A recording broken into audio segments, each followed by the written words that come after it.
Olá pessoal, boa tarde a todos. Sejam todos bem-vindos.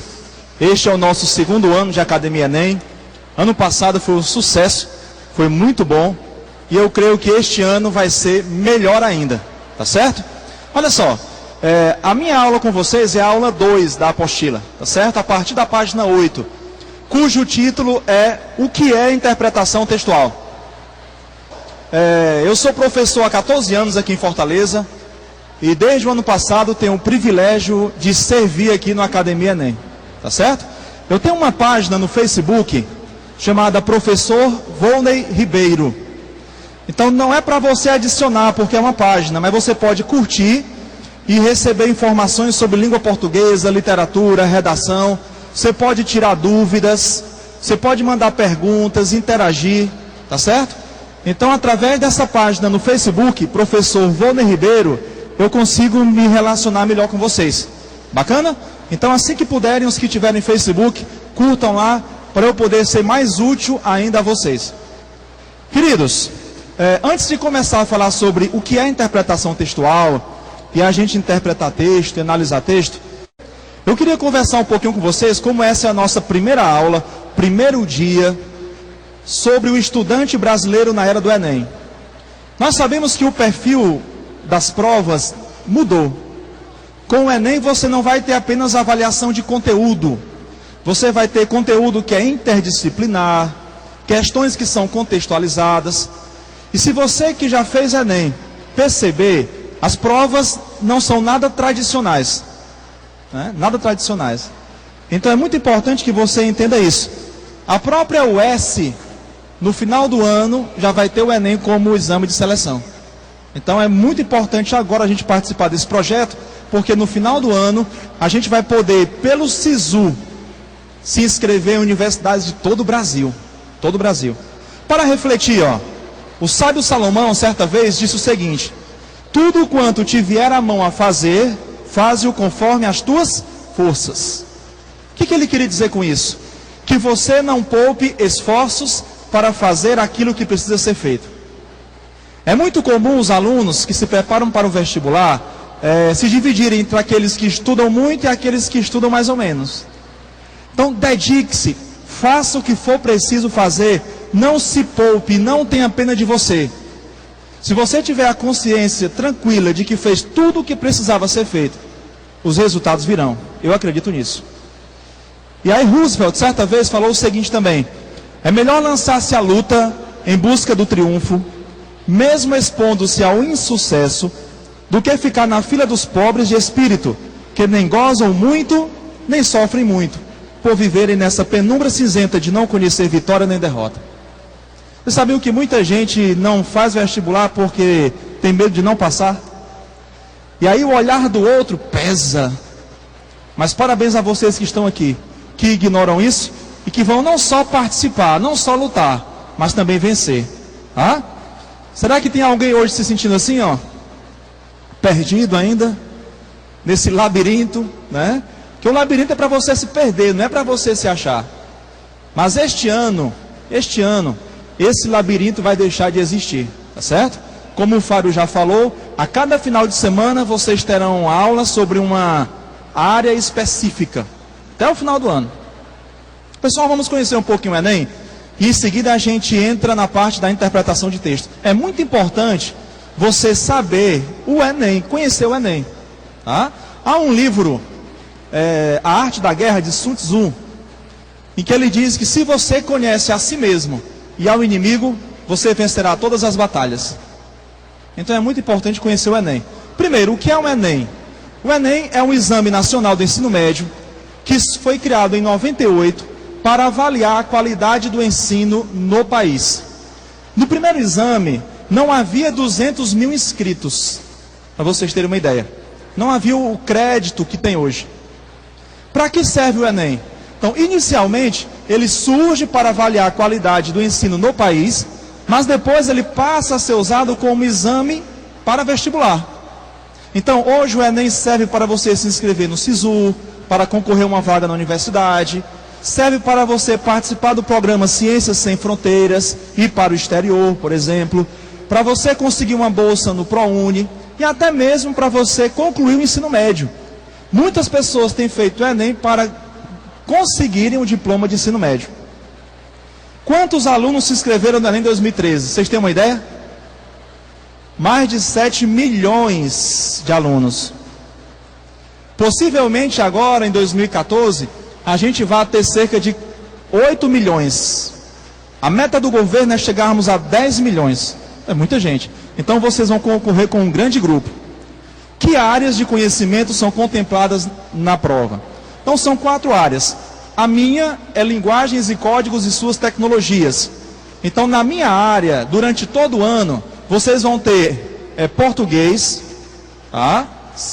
Língua estrangeira também faz parte, com 5 questões, arte e educação física. Aí você tem matemáticas e suas tecnologias, que é outra área. Outra área é ciências humanas e suas tecnologias. A prova de ciências humanas envolve geografia, história, filosofia e sociologia.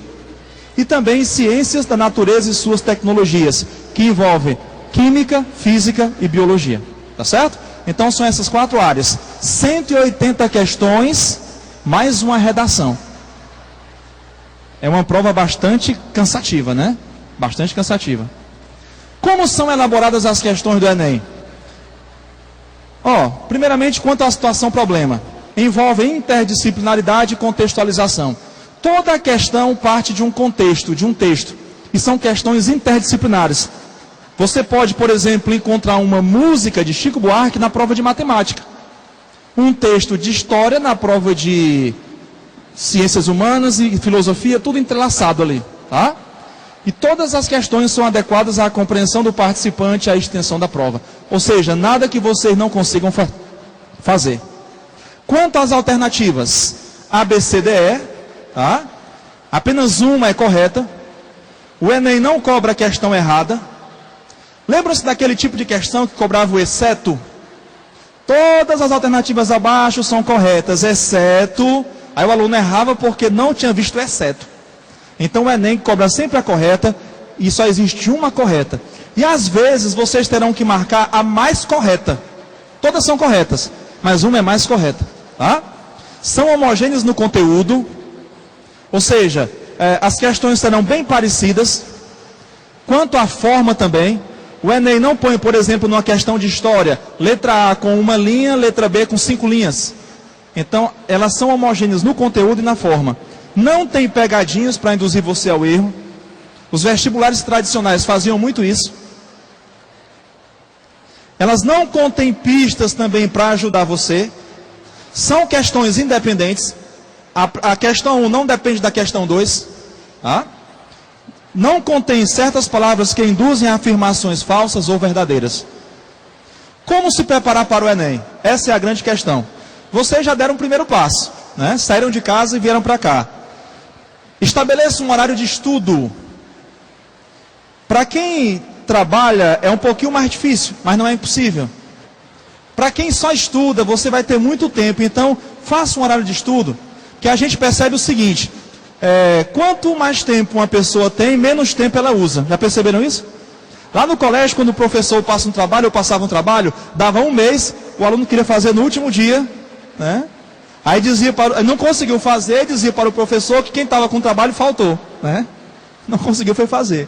Então estabeleça um horário de estudo. Pratique as provas anteriores. Todas as provas anteriores estão no site, estão na internet, com gabarito.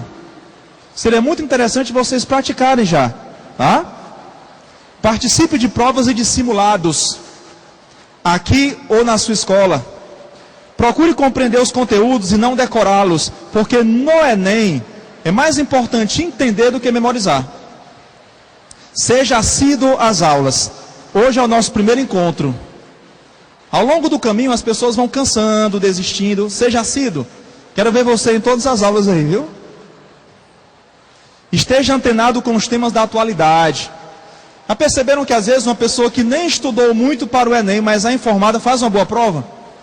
Porque o Enem trabalha a atualidade de pelo menos os últimos 2 anos. Pratique redação semanalmente. Qual é a importância da prova de redação no Enem? 20% da sua nota. A redação vale 1000 pontos e corresponde a 20% da sua nota. Então, não deixe de fazer redação. Tire dúvidas sempre que surgirem. Tá? Procure seu professor pelo site, pelo Facebook do Academia Enem, pelo Facebook do professor. Mantenha o foco. Não permita que nada desvie você do objetivo. Tá certo? Vocês sabem o que é obstáculo? É aquilo que a gente vê quando tira os olhos do objetivo. Então mantenha o foco. E por último, você tem que estar bem, né? Cuidar da sua saúde física. É difícil estudar doente. Sua saúde mental e emocional. Não é ano para ter briga com o namorado ou com a namorada, né? Cuidado com o amor não correspondido este ano. Até mesmo amor correspondido. Nada pode desviar você do seu objetivo, tá certo? Porque no final do ano, nós vamos ser submetidos ao Enem. Ok? Então vamos entrar realmente agora no assunto da nossa aula. O que é interpretação textual? Muita gente tem dificuldade com interpretação textual. Nós não fomos treinados no Brasil a interpretar texto. Eu me lembro, eu estudei em escola pública a vida toda, e as provas de português não tinham interpretação. O texto era usado como suporte para a prova de gramática. Somente isso, gramática. E quando tinha alguma pergunta, era tão óbvia que nem exigia análise. Geralmente era assim, primeira pergunta, resposta no primeiro parágrafo, né? Segunda pergunta, resposta no segundo parágrafo. Muito óbvio. E a gente foi acostumado a isso. A não ser forçado a pensar.